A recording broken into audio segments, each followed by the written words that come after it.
दोस्तों महाराष्ट्र के एक रेलवे स्टेशन से एक ट्रेन निकलती है। रात का टाइम था, इसके लिए ज्यादा लोग सफर नहीं कर रहे थे, कुछ ही लोग उस पे सफर कर रहे थे।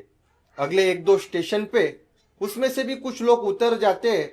अब उस रेलवे के एक डब्बे में सिर्फ एक महिला बैठी थी और पिछले सीट पे एक आदमी बैठा था। वो देखता है कि उस डब्बे में उस महिला के अलावा कोई भी नहीं है। वो आदमी इसी चीज का फायदा उठाता है, उस महिला के पास जाकर उसका जबरदस्ती बलात्कार करता है। उसके बाद उसे लगता है कि अगले स्टेशन पे ये महिला हंगामा करेगी, इससे पहले ही उसे वो गला दबाकर उसे मार देता है और अगले स्टेशन पे उतरकर वहां से फरार हो जाता है। उसके बाद इसकी जानकारी पुलिस को मिलती है। पुलिस को यह भी पता चलता है कि महाराष्ट्र के अलावा ऐसे कई राज्य है, इसमें भी इसी तरह की घटनाएं हुई है और अब तक इस अपराधी को पकड़ने में पुलिस नाकामयाब रही है। लेकिन एक दिन गुजरात पुलिस इस अपराधी को पकड़ लेती है। जब उसे रिमांड पर लिया जाता है तब ऐसे कुछ सच सामने आते हैं जिसे सुनकर पुलिस वाले भी हैरान हो जाते हैं। क्या है दोस्तों इस कहानी का सच, ये जानने के लिए ये कहानी आप आखिर तक सुनिए। अगर आपने अब तक हमारे यूट्यूब चैनल भाव की बात को सब्सक्राइब नहीं किया तो प्लीज चैनल को सब्सक्राइब कर लीजिए, क्योंकि आपके सब्सक्राइब करने से और वीडियो को लाइक करने से हमारा काफी हौसला बढ़ जाता है। दोस्तों ये सच्ची घटना वैसे तो देश के 8 राज्यों में घटित हुई थी, लेकिन ये जो कांड करने वाला अपराधी है उसे आखिरकार गुजरात पुलिस गिरफ्तार कर लेती है। दोस्तों गुजरात राज्य के ही वलसाड़ जिला का एक छोटा सा गांव है पारडी नाम का। उस गांव में एक लड़की रहती थी। वो लड़की अपनी बीकॉम का पढ़ाई पूरा कर रही थी। इसके लिए वो ट्यूशन क्लास के लिए अपने गांव से थोड़े दूर एक शहर में जाती थी। ऐसी एक दिन जब वो अपनी ट्यूशन क्लास खत्म होने के बाद वो अपने घर जा रही थी, तभी उसके घर और उस ट्यूशन क्लास के बीच में एक सुनसान रोड आता है। उसी रोड से जब वो पैदल पैदल जा रही थी तभी वो पीछे देखती है कि एक आदमी उसका पीछा कर रहा है, लेकिन उसे उस चीज पे ज्यादा वो गौर नहीं करती और वैसे ही वो अपने घर के तरफ निकलती है। लेकिन थोड़े ही टाइम के बाद वो आदमी उसे पीछे से आकर उसका मुंह दबाता है और उसके बाद उसे झाड़ियों में लेके जाता है। झाड़ियों में लेके जाने के बाद वो उसके कपड़े उतारना चालू करता है। उसके बाद वो खुद के भी कपड़े उतारता है और उसके साथ जबरदस्ती संबंध बनाता है। वो एक बार ही ऐसा करके रुकता नहीं, उसके बाद वो दोबारा उसके साथ संबंध बनाता है और दूसरी बार संबंध बनाने के बाद वो लड़की काफी रोने लगती है, उससे भीख मांगती है कि मुझे छोड़ दो, मुझे जाने दो। लेकिन उसे उसके ऊपर कोई रहम नहीं आता। आखिर वो उसका गला दबाकर उसे मार देता है। यह सब कुछ करने के बाद भी उसका मन नहीं भरता। उसके बाद वो लड़की मरने के बाद भी उसके साथ और एक बार संबंध बनाता है। उतने में उसे कुछ लोगों की आवाज आती है। उसे ऐसा लगता है कि वो लोग उसके तरफ आ रहे हैं, तभी वो अपना कपड़ा तक पहनता नहीं, वैसे ही अपना टी शर्ट और अपना बैग वही छोड़कर वहां से भाग जाता है, वहां से फरार हो जाता है। यहाँ पर जो लड़की के घर वाले थे उस लड़की का इंतजार कर रहे थे। दोपहर की शाम हो जाती है लड़की, लेकिन अब तक घर पे नहीं आई थी। इसके लिए उसके घर वाले कई अपने रिश्तेदारों को, क्लास में उसके दोस्तों को पूछते हैं, लेकिन उस लड़की का कहीं जब खबर नहीं लगता है तो उसके घर वाले पुलिस स्टेशन जाते हैं और पुलिस स्टेशन जाके सारा किस्सा बताते हैं।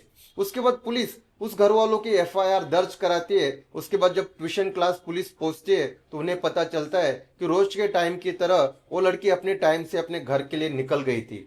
लेकिन अब तक घर कैसे नहीं पहुंची ये जानने के लिए पुलिस ट्यूशन क्लास से लेके उसके घर तक के सारे सीसीटीवी फुटेज चेक करती है। तभी पुलिस को पता चलता है कि एक लाल टी शर्ट पहना आदमी उसका पीछा कर रहा था। उसके बाद पुलिस उसी रास्ते से उस लड़की को ढूंढने की कोशिश करती है जिस रास्ते से वो आदमी उस लड़की का पीछा कर रहा था। जब सुनसान रास्ता आता है तभी पुलिस को झाड़ियों के बीच में उस लड़की की लाश दिखाई देती है। उसके बाद उसके घर वालों को इस लड़की की शिनाख्त की जाती है और उसके बाद इस लड़की को पोस्टमार्टम के लिए भेजा जाता है।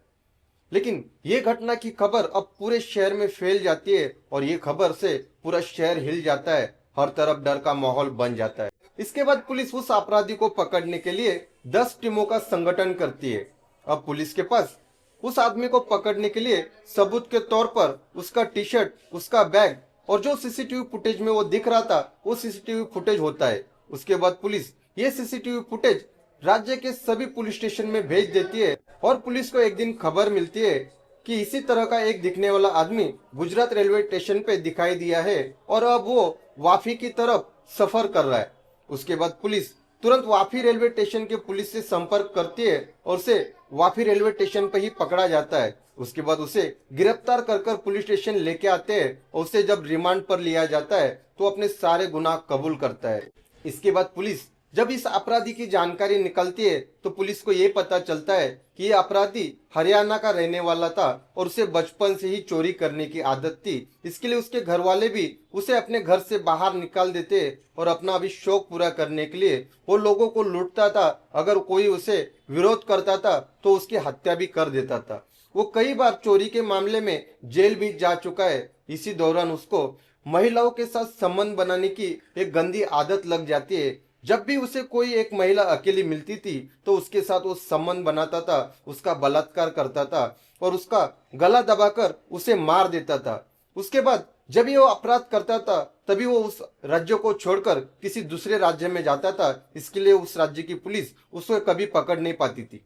और दोस्तों, वो इसी तरह का अपराध महाराष्ट्र, गुजरात, उत्तर प्रदेश, मध्य प्रदेश, राजस्थान, तेलंगाना, तमिलनाडु, इस तरह के राज्यों में भी दोस्तों ये भयानक तरीके से अपराध करता है। दोस्तों, इस अपराधी ने देश के कई राज्यों में ऐसे अपराध किए थे और वहां से वो पुलिस को चकमा देने में कामयाब भी रहता था। लेकिन उसे कहाँ पता था कि कानून के हाथ बहुत लंबे होते हैं, उसे एक ना एक दिन पुलिस पकड़ ही लेगी। दोस्तों, इसने जो अपराध किए हैं अब वो पुलिस के रिमांड में है। कानून उसे जो सजा देगा देगा, लेकिन हमारे हिसाब से ऐसे आदमी को समाज में रहने का कोई हक नहीं। आपके हिसाब से इस आदमी को कौन सी सजा देनी चाहिए ये हमें कमेंट बॉक्स में जरूर लिखिए। दोस्तों, ये कहानी सुनाने के पीछे का मकसद किसी की भी भावनाओं को ठेस पहुंचाना नहीं है, बल्कि जो समाज में हो रहा है वो सारा सच आपको हम बताने का काम करते हैं। अगर दोस्तों ये सच्ची कहानी आपको अच्छी लगी हो तो हमारे YouTube चैनल भाऊ की बात को सब्सक्राइब कीजिए और बेल आइकन को दबाना मत भूलिए। तब तक के लिए अपना ख्याल रखिए, स्वस्थ रहिए। जय हिंद।